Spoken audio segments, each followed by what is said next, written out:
Assalamualaikum. Berjumpa lagi di vlog saya yang biasanya saya akan masak yang ringkas-ringkas, yang sihat dan yang sedap juga. Apa khabar ya sahabat-sahabat dan teman-teman di mana saja berada? Hari ini saya ingin berkongsi dua lagi menu ringkas yang sesuai untuk yang berdiet, dan khasnya saya buatkan video ini untuk anak saya yang masih lagi menjalani waktu berpantangnya selepas melahirkan ya. Semua kita sedia maklum, waktu berpantang selepas melahirkan ini adalah satu masa yang sangat penting bagi kita menjaga pemakanan supaya kita akan mendapat kesihatan badan yang seoptimum mungkin dan juga production susu yang lebih ya, jika kita menyusukan anak selepas bersalin. Bercakap tentang berpantang bukanlah bermakna kita pantang makan ya, tapi kita memilih pemakanan dan makanan-makanan yang terbaik untuk tubuh kita.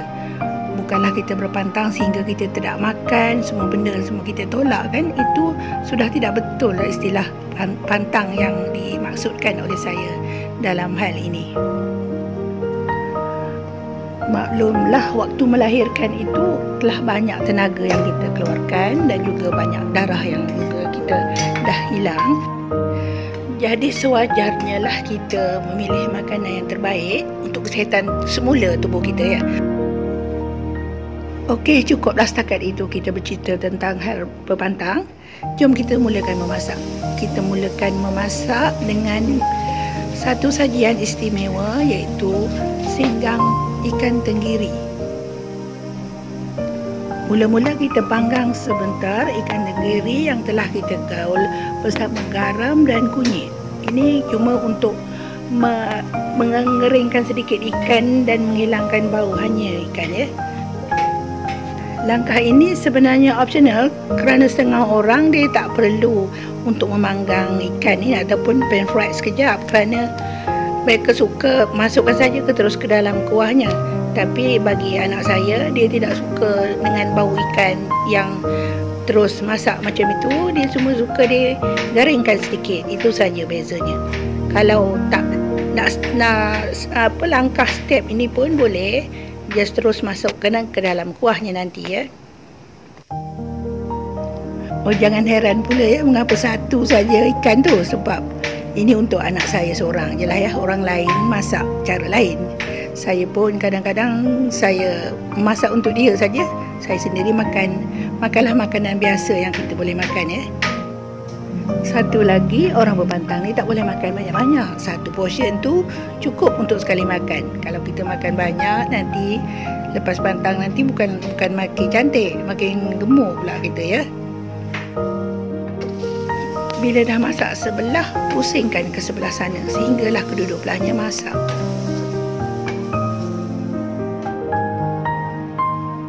Kalau macam ni, okeylah dah tu. Bolehlah kita teruskan ke step yang seterusnya. Didihkan air di dalam sebuah periuk. Air itu terpulang pada kita. Kalau kita nak buat kuahnya banyak, kita lebihkan air. Masukkan bahan-bahan yang telah kita iris nipis, iaitu halia, kunyit, bawang merah, bawang putih dan sedikit lengkuas.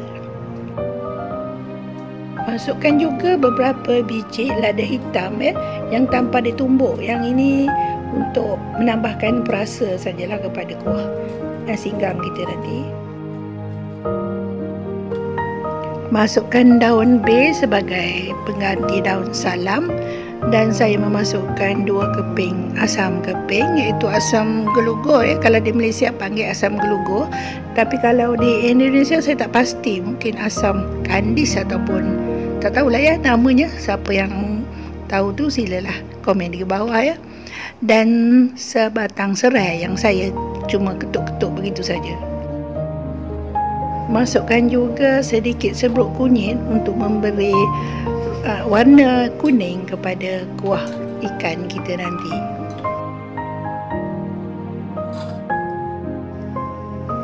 Kita didihkan kuahnya sebentar sebelum kita memasukkan ikan yang telah kita pan fry tadi ya. Kepada yang suka kepada ikan yang begitu saja, masukkanlah ikan pada masa ini ya. Tak payah tunggu lama. Sekarang kita masukkan ikan yang telah kita pan fry tadi dan biarkan dia mendidih bersama kuahnya supaya segala khasiat di dalam kuah tu meresap kepada ikan, dan kita letakkan sedikit garam sebagai perasa. Siapa yang suka kepada serbuk perasa, bolehlah dibubuh sedikit ya, tapi jangan banyak sangat kerana serbuk perasa tu tidak baik sebenarnya. Saya lebih suka menggunakan, kalau ada perasa cendawan ya, perasa cendawan tu lebih sihat. Kita boleh gunakanlah di sini untuk masak-masakan yang sihat-sihat begini, kita gunakan perasa cendawan ya. Tak perlu kita masak lama-lama. Kalau dah agak-agak kuahnya pun dah menyusut sedikit, kita rasa, dan apa lagi yang tak cukup kita tambahlah. Kalau inginkan sedikit manis rasanya, bolehlah kita letakkan sedikit saja gula. Dan di sini saya letakkan lada hitam yang ditumbuk halus ataupun yang jenis powder lah, tapi jangan yang halus sangat ya. Kita yang ditumbuk kasar saja, lagi lebih sedap nanti kuah ikan kita ni nanti. Untuk menambah rasa pedas, saya di sini renjiskan cili flakes ya, iaitu cili kering, cili keping-kepingan cili yang dikeringkan, atau dalam bahasa Inggerisnya kita panggil cili flakes ya. Itu kepada siapa yang ingin pedas lah. Kalau yang tak ingin pedas, just macam ini saja dah siap. Dah siap singgang ikan tenggiri kita. Jom kita masak hidangan yang kedua, iaitu sayur brokoli ditumis kering saja ya. Tak perlu gunakan minyak sebab dalam pantang kita tak baik. Tak eloklah kita makan barang-barang yang berlemak ya. Makanan yang berlemak tu cuba kita elakkan. Didihkan sedikit air dalam kuali, tak payah banyak ya, setakat untuk melembutkan sayur-sayuran yang kita letak nanti. Bila dah mendidih, kita masukkan brokoli dan carrot. Ia mengambil masa lama sedikit lah untuk melembutkan sebab carrot tu keras dan brokoli pun agak keras juga. Balikkan sayur kita supaya dia masak merata dan nanti tak ada yang tertinggal pula masaknya ya. Kalau dah macam ni, airnya pun dah kering dan sayurnya pun dah agak lembut, kita ketepikan sayurnya untuk kita menumis sedikit dada ayam yang telah kita potong kecil-kecil.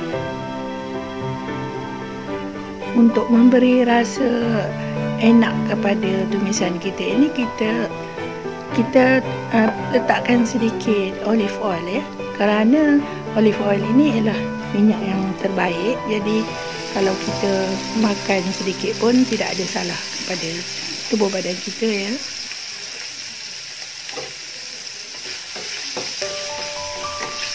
Letakkan dada ayam yang telah kita potong kecil-kecil dan kita terus tumiskan sehingga dada ayam tu agak masak.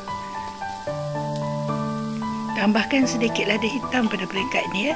Gaulkan lada hitam dengan daging ayam tadi supaya ianya mesra sekata. Dah nak masak daging ayam kita tu, bolehlah kita masukkan bawang merah dan bawang putih yang kita iris nipis. Biarkan dia masak sebentar. Lepas itu kita siram dengan sedikit olive oil lagi supaya dia memberikan rasa rangup kepada bahan-bahan yang kita masak ni ya. Jangan lupa kacau rata supaya semuanya terkena dengan minyak yang kita siram sebentar tadi.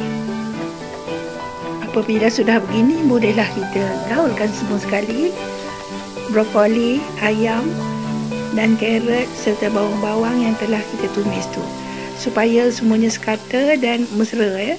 Tidak ada yang tidak terkena kepada bahan-bahan yang telah kita letakkan sebentar tadi.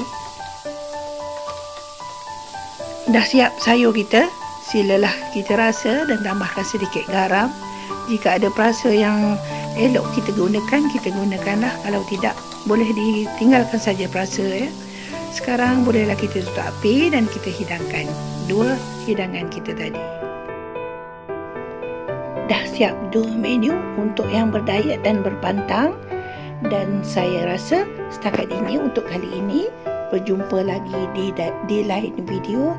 Assalamualaikum.